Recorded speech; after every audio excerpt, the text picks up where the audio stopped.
The Rachel Hollis podcast is proudly sponsored by Amica Insurance. As Amica says, empathy is our best policy. That's why they'll go above and beyond to tailor your insurance coverage to best fit your needs. Whether you're on the road, at home, or traveling along life's journey, their friendly and knowledgeable representatives will work with you to ensure that you have the right coverage in place. Amica will provide you with peace of mind. Go to amica.com to get a quote today.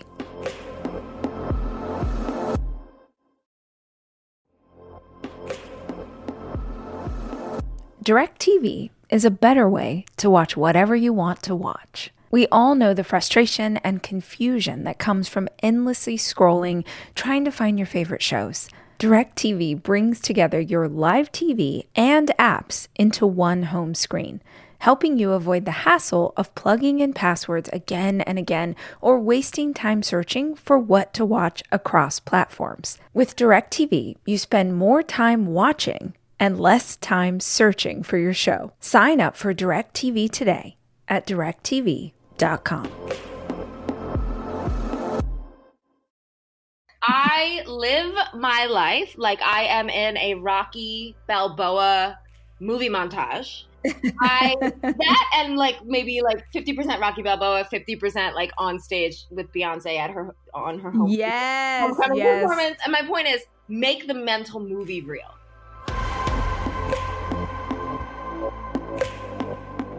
Hey guys, it's Rach. Welcome to the show. I'm so glad that you're here with us today. And I have a favor, which sounds kind of harsh if we just met, but I'm assuming that most of you have been a part of this community for a hot minute. And so I gotta ask, are you subscribed to the podcast?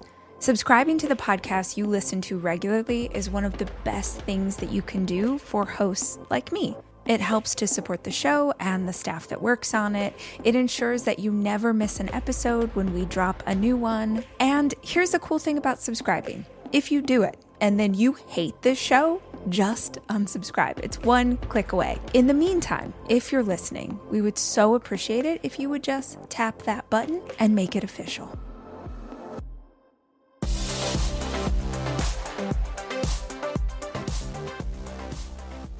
Hi guys, welcome back to the show and welcome back to a new conversation in our Mastermind series. If you've never listened to one of these before, these are where I gather the best of the best, the experts, the authors, the teachers, the thought leaders that I have interviewed over the last 8+ years of doing the show, and we pick a single topic and share 10 minutes from each expert. Today, we're talking about confidence, charisma, and owning the room, or at least just feeling way more comfortable in it than you might already. This Mastermind episode is about how to show up with power, presence, and authenticity in any space. So first up, we've got the King of Confidence with Tony Robbins. We're sharing a clip from one of the interviews I did with Tony where he talks about peak performance and breaking down the science of confidence. Next, Tiffany Haddish, actor, comedian, philanthropist. Through humor and storytelling and a lot of resilience, Tiffany shared how she turned her adversity into confidence. Then, Nick Santonastasso, a master of mindset and resilience, talking about how to build unshakable inner strength. And finally, the queen of SoulCycle, Robin Arzon, ultra athlete, fitness expert. If you've ever taken one of her classes, then you know Robin brings the swagger. Let's listen in and learn from these incredible, confident teachers. My senior year, I was doing the wrestling thing and it saved my life. I found, the impact I have on other people, but wrestling also gave me enough confidence to put myself out on the internet. And at the time I was a senior, it was in 2014, and that was the same time the app Vine came out. And so Vine was the app where you could post 6-second videos. And so, everybody was posting these videos and they're like, look at this. And, you see an app, you're like, oh my God, I want to do that too if you like it. And so I was like, all right, I want to post funny videos. And so I was thinking of an idea. I wanted to create something that was so eye-catching that, it had to go viral. Like there was no way this would fail. And so, I'm thinking with my friends, I said, what has never been done? And then I was like, how many legless guys are crawling around Walmart pretending to be a zombie? Like, I don't see many like legless pranksters out there. And they're like, dude, that's a great idea. And so, I threw fake blood on my face. I threw fake blood on my clothes, and I set out to my local Walmart in New Jersey, which Nick's not allowed in that Walmart anymore. I've been kicked out like 3 times. They're like, dude, just don't come back. But we set out for a victim. And so, I came around the corner and I did my zombie screech. I was like, "Rah!" And I scared this guy, and he threw the paper towels at my face, and I captured this video in 6 seconds. And I was like, oh my God, it worked. And so I posted this video, and my goal, behind the video, I was like, man, if this reaches 500 people, 500 kids or adults, because Rachel, I knew how it felt to be like absolutely disgusted in my body. I knew how it felt to be unconfident and not feel like you're good enough. And, even as we do this interview, there are millions of people listening. There are millions of kids and adults that just don't feel like they're good enough or pretty enough, whatever it may be. So I wanted to create a way where people can look on their phone and, see my video, whatever I was doing, and go, wow, look at this kid living his best life. Maybe I could be a little bit more confident in my situation. And so posted the video. It went super viral. I gained like 50,000 followers in a day. And that led me to starting these pranks, which I gained 1 million followers in under a year, and got hired by, Fox to scare Norman Reedus in Tokyo, Japan. I got to do really amazing things, but I realized that it wasn't really fulfilling me anymore. And that, when Nick has grandkids and kids, that I want them to know me for much more than crawling around Walmart. Yeah. And so I needed to do something. I needed to do something bigger and better. And so I actually went out to LA on a business venture, and the show didn't get picked up, and I went super broke. I was sleeping on paper towels. I wasn't eating much, and I refused to tell my parents I was broke. And I spent 6 months in LA just not really doing much. And so when I came home, I was kind of at another rock bottom. Like, what are you going to do? And I looked at the fitness industry, and just like any other industry, and I was like, man, there's no man with no legs and one arm bodybuilding. Let me be that guy. Because, I took advantage of my unicorn factor. I call it the unicorn, like shock and awe, but like just being a unicorn in the industry. And so I started lifting, and at first, people made fun of me, and they're like, dude, like, how are you going to be a bodybuilder? You have half a body. And I was like, all right, well, at least my top half of my body will be more shredded than your whole entire body. And it was just like, just not only proving other people wrong, but prove to myself that I could do it. And so people started to catch on, and my physique started to change, and that led me to competing and meeting The Rock, and kind of giving me enough confidence, to go on and do other things. And I think, like, Ed talks about it a lot, but just keeping your word within yourself, and like saying you're going to do these little micro goals, like you build such a confidence in yourself that like you're just a machine. Like, you're just like, I'm going to do that. I say I'm going to do it, and it's going to happen. And so I just said that I was going to become a speaker. I was going to become a model and a bodybuilder. And I told everyone, I was like, guys, I don't know what I'm doing. Like, I want to let you know that I don't know what I'm doing, but I want to show you hands-on that when you physically throw yourselves in uneasy waters, this is going to force yourself to learn. This is going to force yourself to figure out what you need to do to achieve your goals. And that's what I always constantly bring that up, because people are like, man, you're successful in business, and you're successful in modeling and all this stuff. And I tell people, like, I didn't know what I was doing, but I got into the game. And, that's much more important than sitting on the, the sidelines, double guessing, or, thinking about all the reasons why you can't do something. I'd rather just throw myself in the game and figure it out.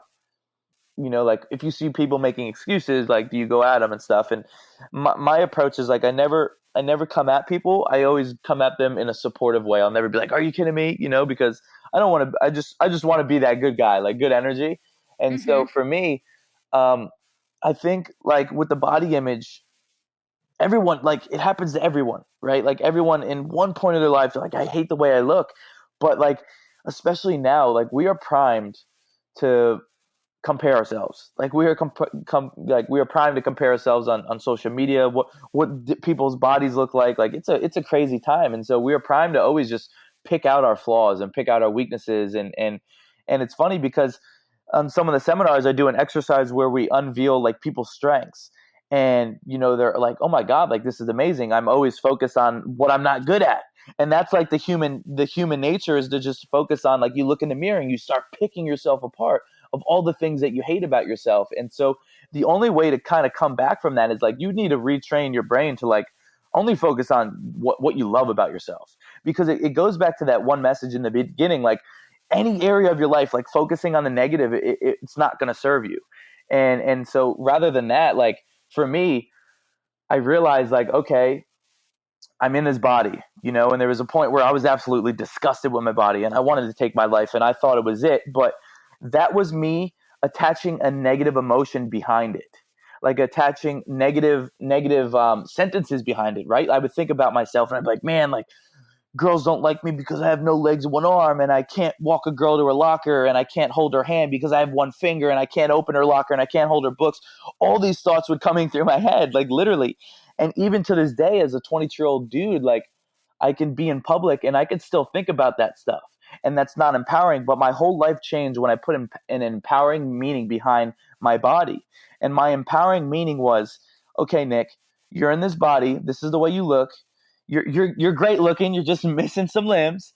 And so basically, if a girl doesn't want to connect with you on an intimate level, if a girl doesn't want to hang out with you or do things with you because of your physical body, well, then that means that your disability or whatever it is an organic filter, and it's filtering out the girls that you don't want in your life anyway. Yes. How empowering is that? So good. Right? And so it's just attaching a positive meaning behind it, because like I said, Rachel, even to this day, I can focus on all the things that I can't do, and that would sink me back in my hole. But instead I choose to view my body and women like that. I see a lot of entrepreneurs and business people that, they're very heavily successful in business and then they kind of lack in their health. And so the analogy I like to use, I love cars. And so say you view your body as a Ferrari, because we should all view ourselves as Ferraris. We're amazing. We can do amazing things. But if you're putting regular gas into a Ferrari, how is that Ferrari going to perform? It's not going to perform like a Ferrari is supposed to perform. And so people need to, just be more aware that our bodies are temples, right? And so our mind and our body are connected. And so when we're fueling ourselves with the right fuel and we're getting in the gym and moving our bodies, then we're going to perform at a much better level rather than if your health is off, right? And so I think it's just looking at yourself, looking at like food as fuel, like fueling yourself. But for me, fitness was a game changer. It was one of the things that got me known, but most importantly, it made me feel so comfortable about my body. I just wanted to be in shape, and for myself, not only for just for other people to look at, right, or for fitness, right, but for myself, like I wanted to know that I was comfortable in my skin, and I think just anyone starting a fitness journey, whether you're trying to lose 100 pounds, 200 pounds, whatever it may be, like humans love progress. Like we love that feeling. And so even if you're losing a little bit of weight at a time, like that is going to build you up because you see yourself moving forward. You're not moving backward. You're not stagnant. You're moving forward. And so we get like a high off progress, and it kind of snowballs. And so you become a better person. You become a beast when you just work on yourself, right? And you know how far you can push yourself in the gym mentally and physically.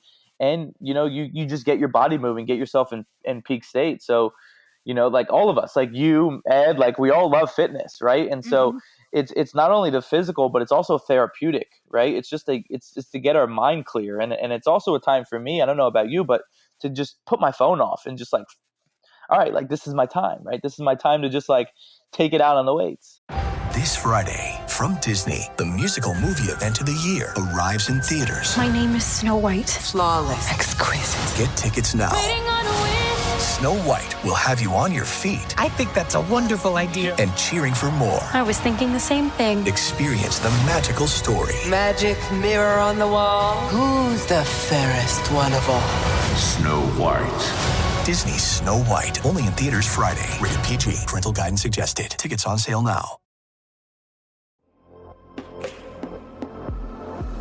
This show is sponsored by BetterHelp. For most of my life, I have learned and grown and gotten ideas from mentors who don't know I exist. They are the mentors that I found in the pages of books, in podcasts just like this one that you're listening to. And even though they didn't know me, their advice was really helpful until I got to the place in my life where I could have a real life mentor.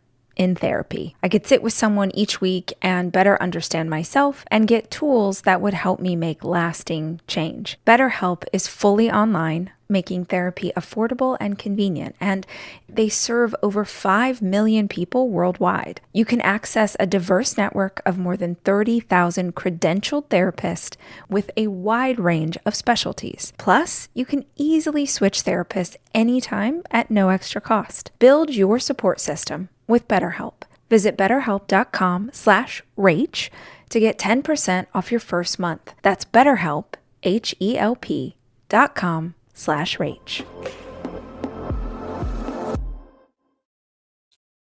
You know, I'll catch the bus there and catch the bus home. Like, I was a professional bus rider. I didn't see it as an actual career until, like, I did end up in psychiatric therapy. I had, like, a nervous breakdown. And the therapist was like, what makes you happy? What brings you joy? How old were you at that point? I was 21. And I was like, oh, hearing people laugh makes me happy. Seeing people smile, that makes me feel so good. And she's like, well, why don't you do that as a hobby? Like, why don't you pick up comedy and just do it as a hobby? Go back to doing stand-up as a hobby. So I did like one open mic in this Vargas, his name is Vargas Mason, this comedian Vargas Mason came up to me and was like, you're funny. I'd love for you to do my show. We're doing a show at the Roosevelt. It's like an all-women show. You should come do it. And I was like, cool, I'll do it. And he's like, it pays $50 for 15 minutes. I was like, oh, I'm there. I'm there. And I bombed horribly. Do you remember your jokes? Yes, I do. They were horrible. I bombed so bad. I did like really good at the comedy club, but I bombed there. And I bombed there because it was like, I guess, I don't want to say it like that. Well, how do you say this? I'm just going to say it. It was a lesbian convention. Okay. It was like a lesbian party. You know, there's like out with their girlfriends. You know, it's like all the lesbians. And I bombed. Like, because all my jokes was like, you know, they was basically dick jokes. My boyfriend this, my boyfriend that. You know, me and my boyfriend when we do this. Me and my boyfriend, da-da-da-da-da. And they was... Wrong crowd. Boo! My dick bigger than your boyfriend's dick. Like, what? Wait, what? Hey, what's going on here? Like, what are you guys saying? Like, I didn't know my audience. I had to learn my audience. Need to know who's coming to the show. They booed me. They heckled me really bad. I felt like a piece of meat up there. I felt very like, oh, this is worse than when men are gawking at you and saying things. Like it felt horrible because it's like, you guys look like me. Like it's like other women. When other women do, it's like even worse. Back then, anyways, I was 21, 22 years old. So like I was 22. Yeah, I had just turned 22. So it was like, it was weird. And I went backstage and I was just like, I felt horrible. I stayed up the whole time. No, I did the whole 15 minutes. Good for you. Because they asked me to do 15 minutes. I'm going to do my 15 minutes and I'm not a quitter. Yeah. Right? Even if it's horrible. Oh, well, you're going to get a horrible 15 minutes. At least I ain't ugly. Like, because they show us, you pretty, you too pretty. Girl, you say, I'll take you out. I'll do this better than your boyfriend. I'll better than your boyfriend. I'm like, oh my God. But when I went backstage, the Vargas was like, great job. Here's your money. I was like, what? You're paying me? Like, oh, I'm doing this for the rest of my life. Yeah. I'm just got to figure out how to be better. I just got to figure out how to be better. And so like every time I get on stage, every time I perform, it's like, okay, this is an opportunity to be better than I was the last time. Better and better every day, better and better every day. I wouldn't say that I have a lot of friends in the business, but there's a lot of people that would say that I'm their friend, right? I would say that I have a lot of associates and a lot of people that I love doing business with, right? Do I necessarily want to hang out with them? No. Will I hang out with them? Probably, but do I really feel like it? Every once in a while, No. yeah. But do I make them feel like, you know, I'm present and I'm like there for it? Yeah. Is it easy to do? No. Do you feel like that's a big part of the job? Relationships is everything. Relationships is everything. My therapist, I do go to therapy now. Love that. I've been doing it for years. Good. Everyone should be in therapy. Yeah. And it's funny because my therapist is like, you're really an introvert that's an extrovert. Like, and it is so true. Like, I don't mind being at home. I don't mind, like, just sitting around, but I do want to be on an adventure. I do want to have fun. Do I really want to do it with a lot of people? Nah, but I do like to meet new people, like, because they might be helpful in some way. Yeah. I might be able to help them in some way. Yeah. I would say that. And then like, you know, back in my day when I was auditioning all the time, which I have an audition this week. I'm excited. Oh, Ooh. cool. I used to be afraid of auditions. I used to be so like feeling so uncomfortable and so scared. And then one day a producer said, you know, you're coming to offer us a service. You don't have to be scared. There's nothing to be afraid of. Like, you have something that we need. And I'm like, yeah, but you had told me like 2 weeks ago that, you know, you guys already know who you want to hire. So yeah, we know who we want to hire. Are we going to get that person? Probably not. So we have to find somebody that's in that realm. And you are providing a service. We need you just as much as you feel like you might need us. But if we feel like you're super thirsty and like desperate, that's not a good look. Yeah. Right? That's not a good look. So come in there confident, knowing that you have something that we might want. And even if we don't want it, make us feel like, dang, we should have got that. Yeah. That's incredible. Right? We should have hired them instead. We should have hired Tiffany instead of this person. And I'm like, oh, okay. So then, and then I was taking the acting classes. That was hard because they were expensive and I didn't really have that kind of money. So dating dope dealer, and investor. Yeah. And understanding the business was really hard because it is a people business. It's not like accounting where it's like numbers. It's not customer service where there's these guidelines and this is how it works. Mm-hmm. Like everybody, every camp runs their thing a little different. And it's like fitting in. How do I fit in? And luckily, when I was in high school, in junior high, I couldn't read that good. And so I would try to fit in to get people to help me without them realizing they was helping me.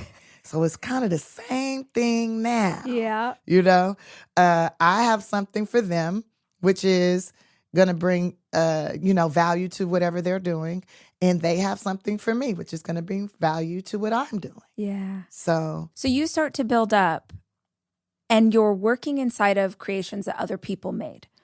At what point do you start creating your own thing? Like, when do you get to the level that you go, okay, I played your game. Now I get to make the game myself? Well, I was like making sketches and stuff with my friends.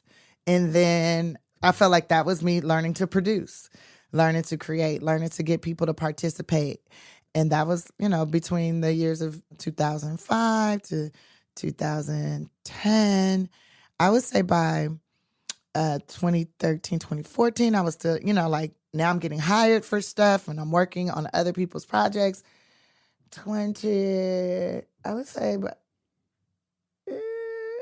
I guess once Girls Trip came out, I really got to be like, this is my thing. Like, I want to be a producer. I'm participating. And then it was still hard. Like, the first movie I produced on, it was like they wanted me to be a silent producer and just act, but I can't. Yeah. I can't do that. I'm going to call the studio. I'm going to call this person. Like, I wanted things to, like, I want to participate. If I'm going to say I'm a part of this thing, I'm going to participate. I had to learn how to communicate in a more mature way because I might have had some bad influence. I might have not the best role models on how to, like, communicate, especially in a, because at that point you're dealing corporate kind of situation. And I didn't understand corporate world because I've never done, I guess the closest thing I've done to corporate is working at the airlines, but they gave me a script and there was things to say, like, this is how you behave. And this is, I was given guidelines. There's no guidelines to producing, there's no guidelines on how to, like, I didn't have the proper communication skills, I think, but now I do. Now I do. And I don't think I was difficult to work with. None of those people would say, oh, Tiffany's hard to work with. They would say, she's immature. Because I was. How did you learn, again, were you sort of modeling behavior of someone that you saw in order to learn to do it right? Like, how did you figure out the right path? Well, I figured out that wasn't right. So don't do that no more. Like, you have to make mistakes. You have to fail and make mistakes. Yeah. And you might have to hurt some people's feelings in order to learn how not to do that. That's good. And you can continue to carry out that behavior or you can change that behavior. I choose to change behaviors. Like, okay, that's not right. That hurts people.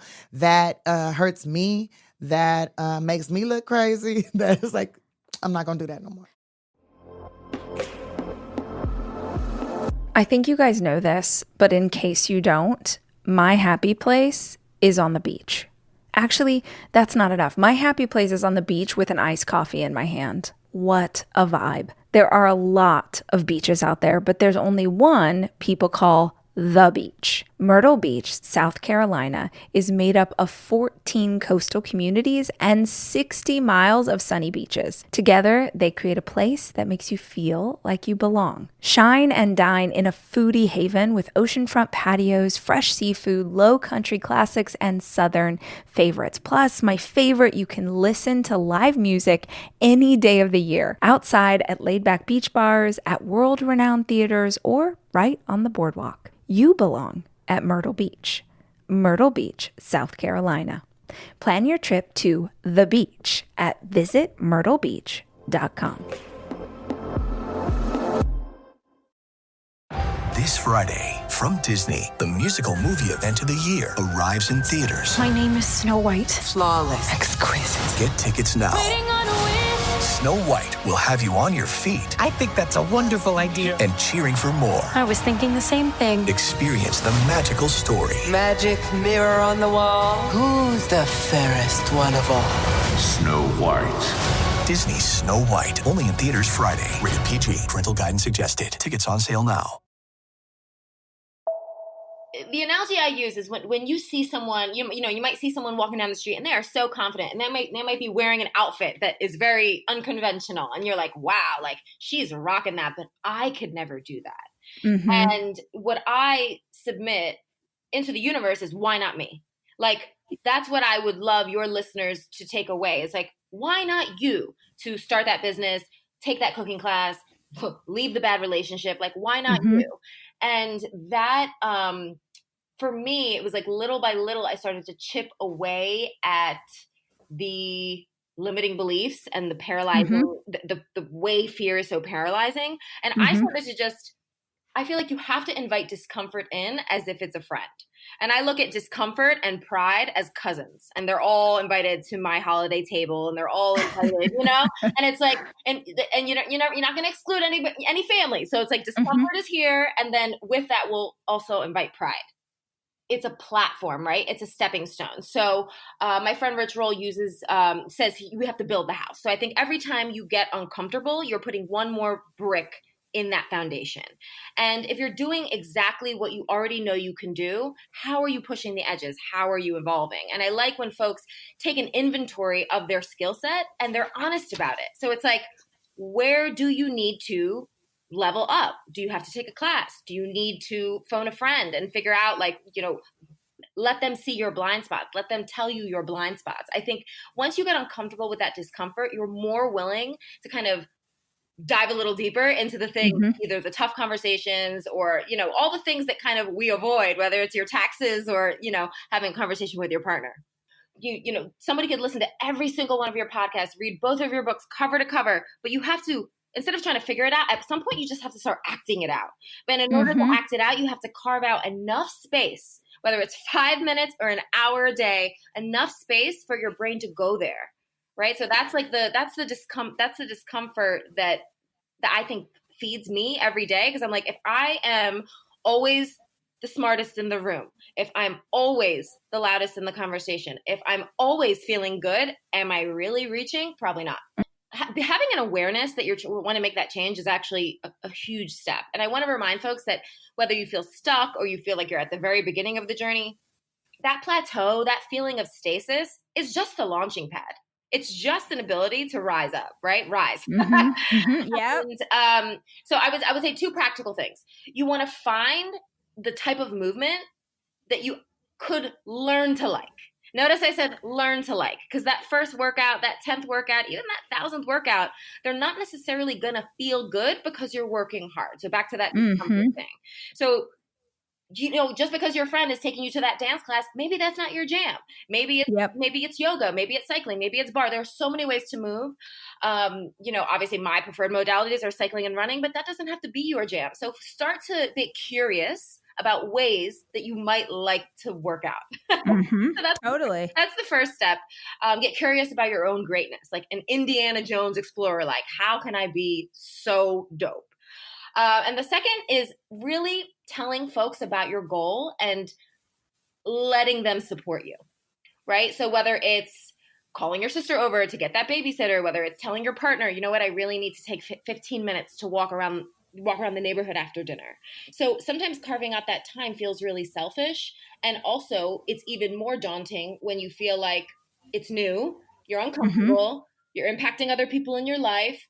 You don't want to be that person alone at the gym or alone at the class. So there are a lot of impediments. So I would say like creating, letting folks in your life know about this goal, and B, setting up yourself up for success. So don't sign up for the gym that's 30 miles away from your house if you can avoid it. Maybe it is a class that you do in your living room, and celebrate the small victories. We get really overwhelmed when we're like, oh my gosh, it's X amount of pounds, or I have to do this distance or this. Just start with 10 minutes because everybody has 10 minutes. So I would say start small and celebrate the victories, because it really is just little by little amounts to a lot. I live my life like I am in a Rocky Balboa movie montage. That and like maybe like 50% Rocky Balboa, 50% like on stage with Beyonce on her homecoming performance. 100%. So my point is, make the mental movie real. And this applies to literally everything in your life. So something I've learned as an athlete and getting into the mental space of an athlete is starting to visualize that literal or figurative finish line. And sometimes that takes a little bit of it takes creativity, because sometimes inserting yourself as the hero in your own movie is a little bit weird, but like you are. So you might as well start to play with those images and dreams in ways that inspire you, because we can be so vicious internally. So it's like, flip it on its head. What if we're all going to work out? What would that look like? How would you feel? So that as an athlete, as an ultramarathoner, visualizing the finish line has been critical. But then I extrapolate that a little bit bigger, and it's like, okay, what goes on my vision board? Okay, and all the ways that you work with your subscribers to kind of write it down and make an action plan. Like, for me, that mental acuity has been my biggest gift as an athlete. I started running in law school. I laced up to get through a really intense traumatic experience that happened the year prior when I was just approaching my last year at NYU. I can go into detail. I don't know if you want me to. It's a little. If you will, we want to listen to all the things you want to share. Yeah. So, I was out with friends, and a man walked into a bar, and he basically proceeded to take the entire bar hostage. And I was held at gunpoint. And this is kind of like when time slows down and you're just like, whoa. So, I became a pseudo negotiator with the NYPD, and thankfully everybody survived this experience. And this pivot point ended up being one of the strongest moments of my life. And so I could choose, am I going to be victor or victim? Yep, absolutely. And we have little moments of this. I mean, I hope nobody has to experience this, but we have little moments of this kind of decision making every day. It's like, am I going to be captive to the circumstances, or am I going to co-create my reality? And so that led me to running. So I had to run out the trauma. So I went to therapy, I prayed a lot, and running shoes ended up being my true ability to become powerful. And Amen. I had no idea what that would do to my life. So I was in law school at the time. I lived about 1.5 miles from campus. And one day I just looked at shoes in my dusty in my closet, and I said, what if I just jogged to class today? And I did. And then and then about a few weeks later, I was at the bank, and I saw a flyer for a 10K. A 10K is about 6.1 miles, but I had no idea. I just showed up at 7 a.m. at the steps of the art museum, like, here we go. And I was crushed. I mean, it was such a tough race, and I vowed when I crossed that finish line, it would never be that tough again. So I think for me, it was, thankfully, running is something that is pretty simple. Not that it's easy, but it's simple. And so I started to just unpack it literally, little by little and mile by mile. And I found, wow, I just feel like I can take up space in this world in ways that I couldn't before. And that's pretty significant. There aren't many things in life that allow us the the space to actually hear our own thoughts. Yeah, so, totally. Whether it's social media or the car radio or your kids running around or your, whatever it is, but your coworker, there's a lot of noise. And for me, my North Star has always been running aloud, my inner monologue to be my North Star rather than like the next thing and the fragment and the next email and I still get caught up in that too. Of course, I'm human, but my anchor really is movement. You can't give up, right? You couldn't give up. And that's really interesting because, if you think about it, every generation experiences winter. It's a long period of time where they can have beautiful days in winter, can be sunny and gorgeous, but the overall theme is more fear and uncertainty. And so, some people experience that in their 0 to 20 stage of life. Some people, it's the 20 to 40 stage, some the 40 to 60, some 60 to 80. So if you look at the greatest generation in history, it's the generation that was born around 1910. Now, that group was not respected. They grew up and they were known as flappers. They were spoiled rotten because they grew up, we won World War I, and we were the champions in the world. They saw all this technology, radio, television, cars, and and everybody was partying. And it was this really high, optimistic time. It's called fall when everybody's reaping. But fall is followed by winter. So right when these kids were turning 20, 1929, 19 years old, if they're born in 1910, the entire world dropped out. Instead of a car, instead of this great life, everything was devastation. People jumping out of buildings, people standing in bread lines. If they're in the Midwest, it was the Dust Bowl. And they made through 10 years of the Depression only to turn 29 and think, oh, now life's going to be easy. And World War II breaks out. It looks You're like not going to miss the draft. Right? And they get drafted. But what's crazy is that generation that was considered so weak because the environment demanded it, got strong, and they became the hero generation. And when they came home after the war, we had this great optimistic period from 1945 till about the time Kennedy was killed in 1963. And it was an optimistic time. Then you go through the hot summer. This happens every 80 years where young and old fight about values. That was the 60s and 70s. Then you go through the pragmatic time of people financially reaping. That was the 90s and 2000s. Now we're in winter. We're back in winter. Winter doesn't last forever. It'll be longer than you want. You got to get strong during winter because then springtime, the rest of your life will be easy if you do it. If you look at the top 1,000 companies, Fortune 1,000 companies, they could be born in any one of these 4 financial seasons. But of the top 1,000, more than 60% of them were born in a winter, in a recession or a depression. When I was in my worst possible place in my life, multiple times I found myself there. But early on, I realized the only thing that's going to be is I feed my mind. Jim Rohn used to teach me, he said, stand guard at the door of your mind every day. And I said, what does that mean? And he said, well, if I had a cup of coffee here, your coffee, and I, drop some sugar in your coffee, what's going to happen? I said, I'm going to have sweet coffee. He goes, what if your best friend by accident drops 1 drop of strychnine?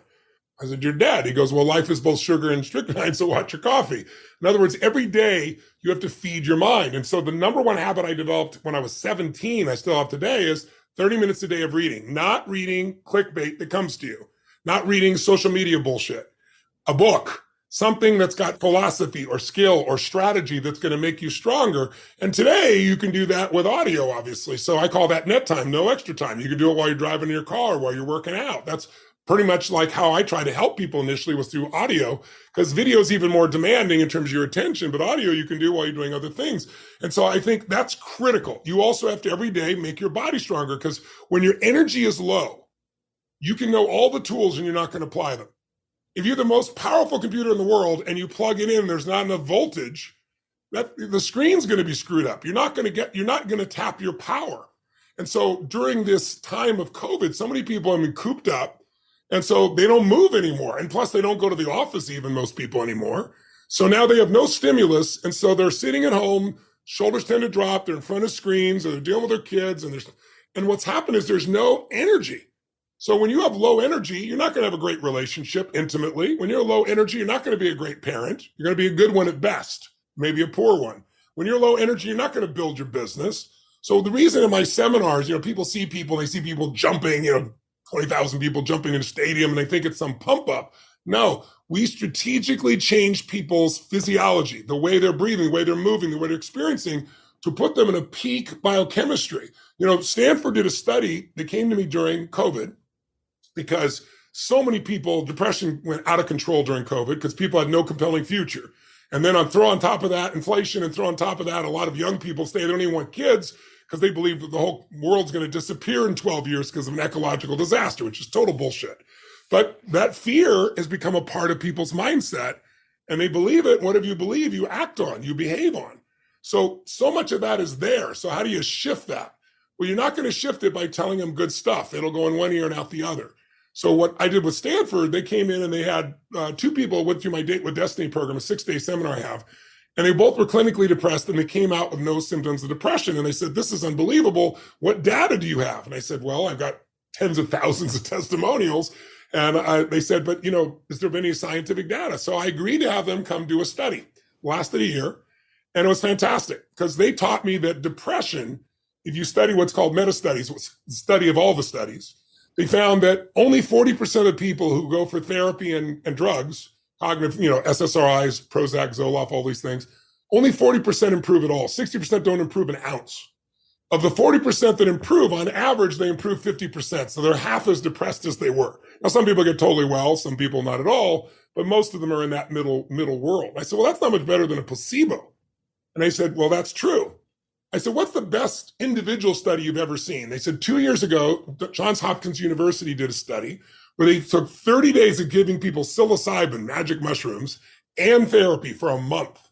And the results were 4 times greater than anything it ever saw because 53% of the people a month later had no symptoms of depression. Nothing like it ever. But psilocybin's illegal. It's kind of inconvenient. It's not passed any laws to be able to done. So he said, what if we did a study, well, instead of psilocybin and drugs, it's you, and we'll do the same comparison that they used to a focus group. And the results were so profound, Rachel, that they literally didn't publish it at first. They sent out the raw data blinded to 2 different organizations to analyze it to make sure it was accurate. 100% of the people 30 days later who went through Date with Destiny had no depression. 19% of the people had suicidal ideation before they came. No one had suicidal ideation. 1 year later, they followed up. 72% reduction in negative emotions, 51% increase in positive emotions a year later. Now, why? Because there's a biochemical aspect to this. I didn't just teach people how to perceive their life differently, how to shift their beliefs or values. We put people through a shift in their biochemistry as they're going through the event. And now they do it. They did this study with people. They studied my body to see what happened biochemically for 3 years. Blew their mind. But one of the things they found is that my audience mirrors me. So they did this when I did a digital seminar. So Unleash the Power Within with 25,000 people from 195 countries in every time zone. And they sent people out and did their blood, measured everything on them throughout the 4 days. Unbelievable. If you watch it, it looks like, and like graph it, it looks like music. People follow my biochemistry almost identically. And there's a place that they've identified with people like Tom Brady or the group that's won the Stanley Cup multiple times, the Tampa Lightning, that there is a state that people who are in the hole get into that allows them to perform at the highest level at the most stressful place. And they call it the championship biochemistry. And I go there in every event, but everyone goes there with me and lives there for days. And what it is your testosterone surges, whether you're a man or woman, doesn't matter, which gives you this incredible drive. And your cortisol, which is the stress hormone, drops through the floor. So you think clearly. That's why Tom Brady can be down by 2 touchdowns with 2 minutes and somehow comes back to win, right? He finds that place. Well, these people have that place and they learned in that state. And so it stayed with them. That's why a year later, it's still there. So it requires more than just the intellect. It requires more than just the tools. It requires training the body and the emotions to be in the right place. Because if you think about it, we all love our intellect because we don't like going through some of our emotions. But what really changes your life is all emotions. Emotions start wars and emotions create peace. Emotions is where children come from, that's where they come from. And everything in our life comes from emotion, and yet we go cognitive. Really, truly, this is where we live. And when you learn to master your emotions and direct your emotions, it doesn't matter if it's winter, spring, or fall. And that's what I do with people. That's what we're going to do during the challenge. Show them the tools, have experienced some of these tools, even in a few hours, so they can take back control and not be in a place of uncertainty and fear. You got to decide that you don't need a million fake friends on social media. What you need are a few good friends that align with you on values, and that your life is about something more than yourself, and it's about growing, and that living in fear is a great way. A decision made from fear is almost always the wrong decision. Not always, but almost always. In a fear place, you don't make the right decisions. You go in a place of scarcity of anything. And so I think if you can find I tell people, like, people say, what do I do? What do I do? The first thing you should do is get around where it's better and let something hit you. Get around people that are doing better. Get around people that have a different mindset. Your job is to put yourself in proximity with the kind of people whose quality of life you want to have. And, in the beginning, I would be around people and they were up here and I was down here, but I didn't care about the ego thing. Let me work as their janitor. Let me do anything. I want to get in proximity so I start to learn what they think, how they are.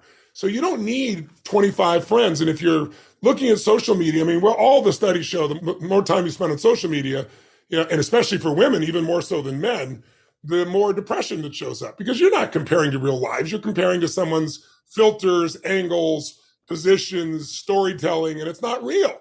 And so it'd be best to get back to what's real. And the only way to do that is cut off a lot of the media, because there's nothing wrong with the media. They're good people. They have a job, and their job is to get your attention. It doesn't matter how they do it. So it's not about education. It's not about informing you. It's about startling you, because there's so much information. We're drowning in information. We're starving for wisdom. So their way to get money is eyeballs. How do you get eyeballs? Clickbait. Put a title that hooks people, angers people, upsets people.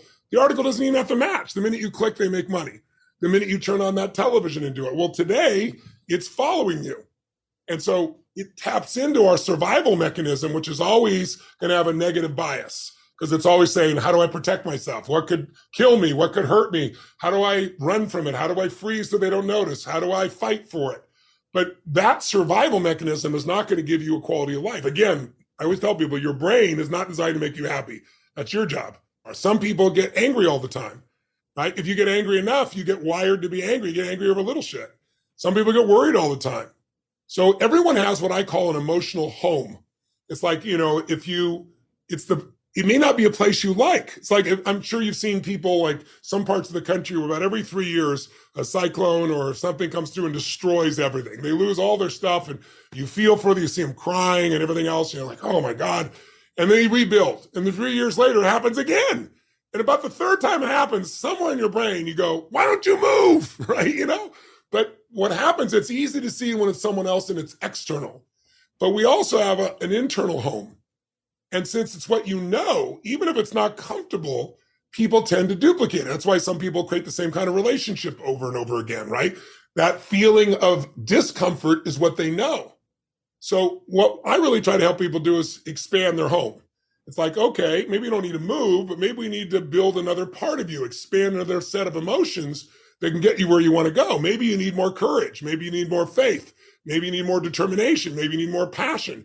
And any emotion is nothing but a neurological habit. It's a big word, but it's the way you use your nervous system. So yes, I am wired for passion, but it's reinforced because I get to see the impact in millions of people's lives. So I can't walk out of my house on an average day, go anywhere, and not be stopped at least a dozen times by people saying, oh my God, you changed my life. And I always say, look, I didn't change your life, you did, but I'm glad I helped. What'd you do? And I get to hear these stories.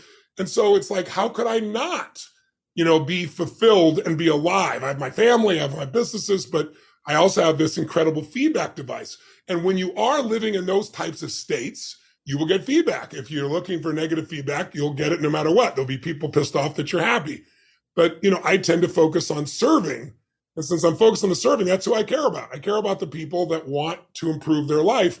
I care about everybody. I provide food for people, but I'm looking for the environment where they can be triggered, because anyone can find their hunger. That's really what you're talking about. Passion is another word for hunger. The most successful people in the world, people ask me, what's the common trait? Being intelligent. I love wickedly intelligent people. I think being smart is incredibly valuable.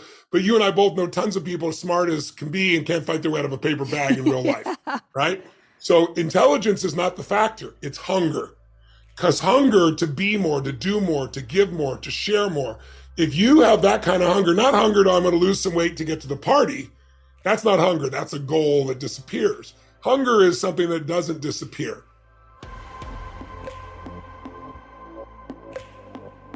The Rachel Hollis podcast is produced by me, Rachel Hollis. It's edited by Andrew Weller and Jack Noble.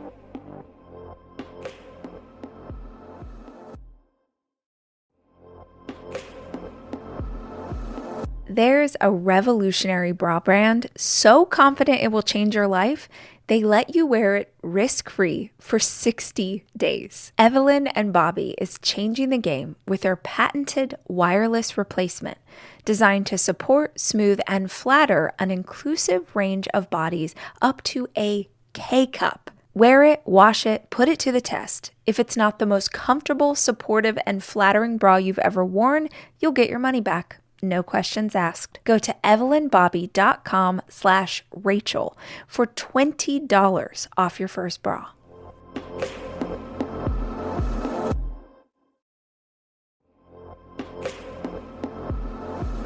It's time to play ball.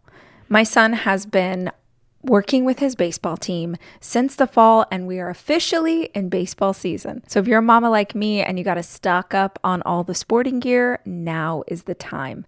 Academy Sports and Outdoors has the gear that you need, and you can bring it home for less. Gear up for baseball, softball, and t-ball with essentials from Easton, Rawlings, and Wilson at Academy. Academy offers free 1-hour in-store or curbside pickup if you're like me and you forgot to get the equipment in time.